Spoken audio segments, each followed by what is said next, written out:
Bueno, vamos a empezar ahora con el fenómeno de la torsión. Nosotros estamos muy generalizados en la vida cotidiana, muy familiarizados con el fenómeno de la torsión. Aquí vamos a ocuparnos de analizar lo que producen en las máquinas y en las estructuras, los pórticos, los marcos que manejamos en ingeniería, analizar el efecto que la torsión tiene sobre esas estructuras. Por un lado, los esfuerzos que produce y por otro lado, las deformaciones que produce. Ambas son muy importantes. Y entonces vamos a ilustrarlo con dos ejemplos. Uno que es típico de la ingeniería mecánica y otro que es típico de la ingeniería civil. Entonces, supongamos que tenemos aquí un eje que está sobre estos apoyos, son balineras o cojinetes, pueden girar aquí, y entonces es un eje de transmisión. A través de este engrane se transmite movimiento a estos dos discos, y entonces aquí vamos a tener que se aplica un par que transmite a estos dos sendos pares, es decir, que la suma de los dos pares T1 y T3 es igual a T sub 2. Muy bien, para transmitir esos momentos torsores, el eje necesita torcerse, valga la redundancia, necesita torcerse. Y entonces, como allí se va a deformar y va a sufrir esfuerzos por torsión, que son indicio de lo que pasa en el interior del eje, o sea, de sus fuerzas internas. Entonces nos interesa conocer bien cómo se dibujan los diagramas de momentos torsores, y que eso es similar a lo que conocemos de las otras fuerzas internas, normal, cortante y momento. Muy bien, entonces, en el eje tenemos el diagrama de cuerpo libre del eje. Aquí no hay nada en cuanto a momento torsor y no está limitado el movimiento, y tenemos el par aplicado aquí, T sub 2. ¿Cómo es? Va en este sentido, o sea que por la regla de la mano derecha apunta hacia acá el vector, por tanto el vector T sub 2 va así. Y estos dos, ¿cómo van?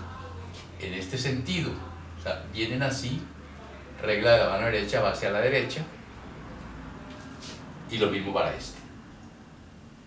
Entonces, haciendo secciones, una aquí, otra aquí, otra aquí y otra aquí, podemos encontrar lo que pasa allí, cada tramito de esos, con la fuerza interna, momento torsor. O sea que esta es la carga. Estos son los tres momentos torsores que actúan sobre el eje, son puntuales.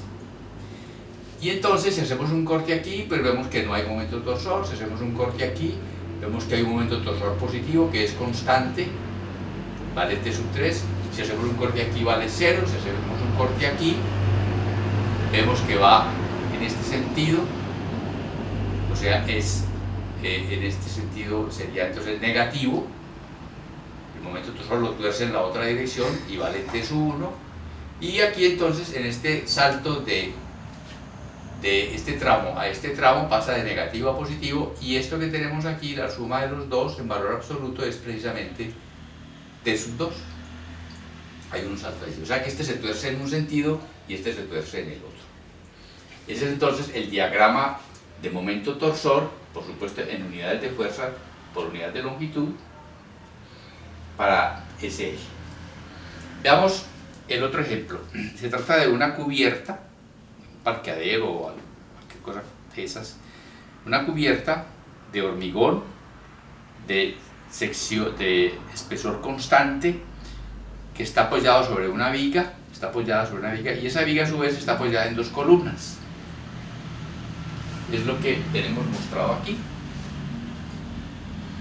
Y entonces, si nosotros observamos una franjita de esa cubierta, aquí tenemos la viga, que viene de columna a columna, y aquí tenemos la franjita de cubierta de este ancho. Entonces vamos a analizar esa franjita. Esa franjita la tenemos aquí. Tenemos el peso propio de la cubierta, es constante. Y entonces, si imaginamos un corte por aquí, en la sección que une a la plaquita con la viga,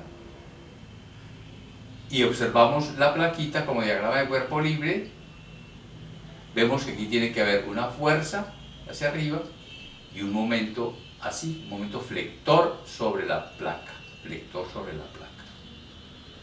Lo podemos calcular si conocemos las dimensiones, etc. Y entonces esas dos fuerzas internas actúan sobre la viga, hacia abajo la fuerza y en este sentido el momento.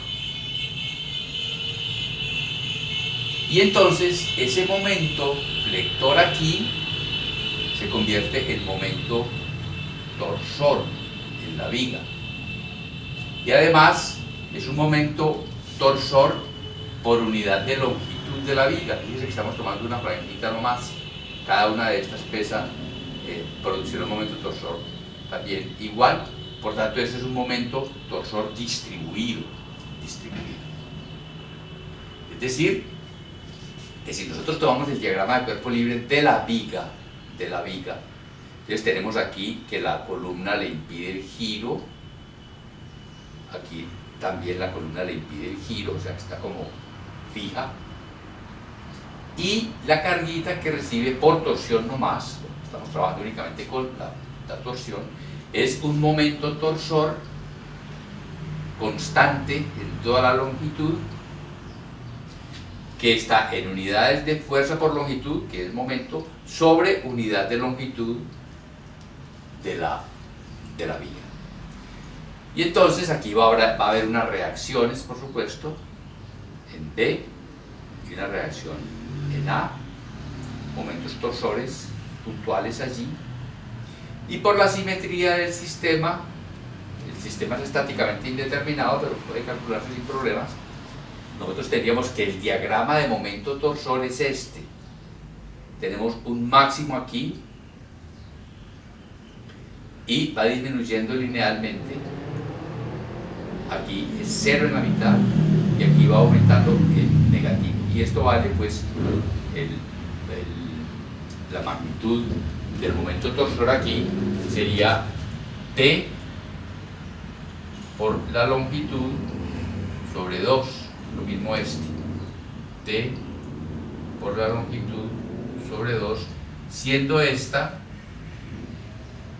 la longitud de la viga, Entonces fíjense que este momento torsor, los diagramas de momento torsor son similares a los diagramas de fuerza cortante que ustedes conocen de la estática, tanto este como este. Muy bien, ya visto esto entonces de los momentos torsores, vamos ahora sí al interior de la estructura. ¿Qué pasa allí?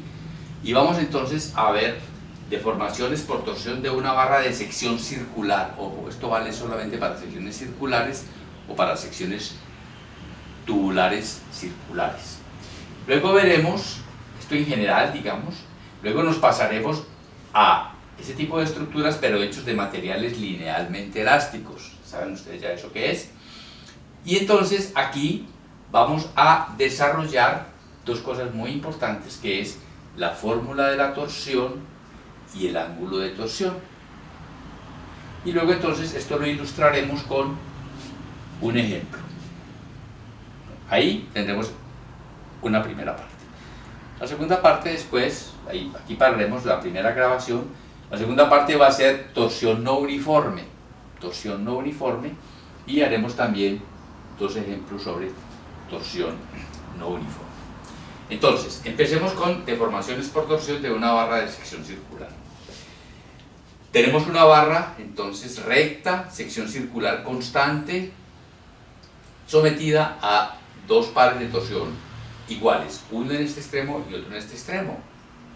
Entonces, una barra de esas características y sometida a estos momentos torsores en los extremos, pues va a tener un diagrama de torsión, de momento torsor, que es constante, ¿vale? En cualquier parte que cortemos va a valer T, va a valer T. Esa circunstancia de que este es constante y además la sección transversal es constante y es circular, se denomina torsión pura. Torsión pura. Muy bien. ¿Cómo se deforma? ¿Cómo se deforma esa barra? Supongamos que esta sección está fija y entonces aplicamos el par torsor. Y entonces hay un giro de cada una de las secciones, un giro alrededor del eje longitudinal. Y si consideramos este fijo, entonces esta sección de acá ha girado en total un ángulo phi respecto de este. Un ángulo phi. Muy bien. Vamos al detalle. ¿Qué está pasando allí? Antes de la deformación, imaginémonos que tenemos en la superficie exterior una línea recta. Al deformarse, esa línea recta se convierte aquí en una especie de espiral, una especie de hélice aquí, fracción de hélice. Y entonces este punto que había aquí pasó aquí. Es decir, esta sección ha girado y ese angulito que gira lo llamamos phi. Es el ángulo de torsión total, el giro de torsión total de este extremo respecto de este. En un punto cualquiera del interior de la barra, en una sección ha girado un poquito. Fíjense que este puntico de acá se vino para acá. Es menor que lo que se vino para acá. Y entonces ese valor se llama phi de x. O sea, lo que pasó aquí en esta sección a una distancia x de esta otra. Entonces, aquí están las descripciones de cada una de esas dos cantidades. Muy bien. Vamos ahora a observar este tramito entre dos secciones infinitesimalmente cercanas a una distancia de x. Y vamos a observar allí dos cosas. Primero, lo que pasa en el cilindro exterior y luego miramos en un cilindro interior. Primero vamos a concentrarnos en el cilindro exterior que he dibujado aquí como negro. Entonces otra vez lo mismo, suponemos que esta está fija y esta gira aquí ya es un de phi, que esto está muy cerquita, es un de phi. Y otra vez tenemos esta recta antes de la deformación y esta otra recta antes de la deformación. Entonces si nosotros vemos esta superficie es curva, si la desenrollamos, si la desdoblamos, la ponemos plana, entonces eso es un rectángulo. Y al haber esta deformación así, ese rectángulo se convierte en un paralelogramo. Es decir, que aquí va a haber una deformación típica de cortante y la llamamos gamma máximo. Gamma máximo se llama aquí. Y entonces, entre gamma máximo y el d phi podemos establecer una relación a través de lo siguiente. Fijémonos que este arquito que constituye el desplazamiento de este punto acá lo podemos calcular a través de gamma como gamma máximo de x y a través de d phi como r, radio del círculo, de phi, que es lo que tenemos aquí. Y entonces, de aquí tenemos entonces que gamma máximo sobre r es igual a d phi sobre dx. ¿Qué es d phi sobre dx? Pues es el cambio del ángulo de torsión por unidad de longitud. Y eso lo llamamos teta, en general teta. Esa es entonces nuestra definición de teta. Muy bien. Entonces, en torsión pura, que es lo que tenemos aquí, tenemos entonces en que teta es igual a d phi sobre dx. Y entonces, en torsión pura tenemos que el cambio del ángulo de giro por unidad de longitud es constante en toda la longitud. O sea que lo podemos calcular dividiendo simplemente este phi total entre la longitud, que es lo que tenemos aquí. Ocurre eso entonces. Ahora, nosotros tenemos que este gamma máximo sería igual aquí a R por d phi sobre dx, vale decir R por teta, que aquí lo tenemos directamente. Y entonces, con esto que ocurre para torsión pura, tenemos que el gamma máximo es R por phi sobre la longitud. Concentrémonos ahora en el cilindro interior, el rojito. Ocurre exactamente lo mismo que en el exterior, solo que, fíjense que este arquito de acá, el rojito, es menor que este, que el de afuera. La longitud sigue siendo la misma. Por tanto, este gamma del círculo interior es menor que este del gamma máximo. Y a medida que va bajando es cada vez menor, hasta que aquí llegaría a cero, ¿cierto? Esto no es ningún círculo, no es ningún cilindro interior, sino que es simplemente el eje.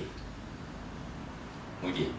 Entonces, por eso el gamma máximo está en el exterior y los demás son variables y dependen, por supuesto, de su distancia al eje, vale decir, del radio ρ del círculo interior.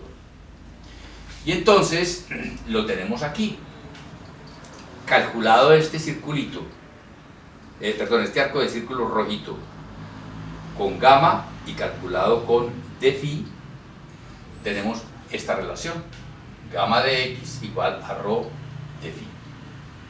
Y entonces, de aquí vemos otra vez que gamma es igual a ρ por d phi sobre dx, que es teta, lo que habíamos definido como teta. Y entonces de aquí vemos entonces que el gamma varía linealmente desde el eje hasta la parte exterior y varía con ρ. Tendríamos entonces que el gamma en cualquier punto con un radio ρ es igual a gamma máximo sobre R multiplicado por ρ. Muy bien. Pensemos en esto que acabamos de hacer y veamos qué sucede con un tubo circular.